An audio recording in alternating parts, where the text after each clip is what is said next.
First கால் பண்ற 20 பேத்துக்கு 20,000 ரூபாய் தள்ளுபடிங்க. 100 லிட்டர் கெப்பாசிட்டியில் இந்த டேங்கை நீங்க தள்ளணும்னு அவசியம் கிடையாதுங்க. அதுவே ஆட்டோமேட்டிக்கா போயிடும்.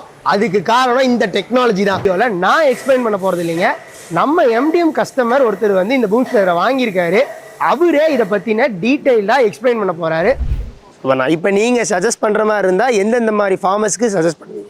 இது உங்களுக்கு களைக்கொல்லி அடிக்கிறதுக்கு பயன்படுங்க. ஒன்று மெயின், நிறைய தென்னந்தோப்பு இருக்கிறவங்களுக்கு களைக்கொல்லி அடிக்கிறதுக்கு பயன்படுங்க. அப்புறம் காய்கறி பயிர் வச்சிருக்கிறவங்களுக்கும் பயன்படும். அதே மாதிரி பப்பாளி மர வகைகள் மாஞ்செடி இதெல்லாம் வச்சிருக்கிறவங்களுக்கும் பயன்படும். ஏன்னா இது வந்து 10 அடி உயரத்தில் மேலேயும் அடிக்கலாம், கீழேயும் அடிச்சுக்கலாங்க. மர செடி வகைகளுக்கும் காய்கறி வகைகளுக்கும் தென்னை மரத்தில் களைக்கொல்லி அடிக்கிறதுக்கு இது எல்லாத்துக்குமே பயன்படுங்க. இதில் இன்னொரு அட்வான்டேஜ் என்னன்னா, நீங்கள் எதுவும் தள்ளிட்டு போக வேண்டியதில்லை. மோட்டர் கியர் செட்டப் இருக்கிறதுனால இது ஆட்டோமேட்டிக் மூவ்மெண்ட் எல்லாமே ஈஸிங்க. ஹேண்ட்லிங் வந்து ஒருத்தர் இருந்தாலே போதும், அடிச்சிடலாம். ஓகேண்ணா, கடைசி கொஸ்டின். நிறைய நிறுவனங்கள் இருக்கும்போது ஏன் எம்டிஎம்ல வாங்கணும் அப்படிங்கிற இதை நீங்க ஷேர் பண்ணீங்கன்னா நாங்களும் கொஞ்சம். 2 விஷயங்க. ஒன்று வந்து quality of the product. So அவங்க வந்து குவாலிட்டி மேட்டர்ஸ் அப்படின்னு சொல்லிட்டு கண்டினியூஸ் இம்ப்ரூவ்மெண்ட்ல பண்ணிக்கிட்டே இருக்காங்க. 2வது சர்வீஸ்.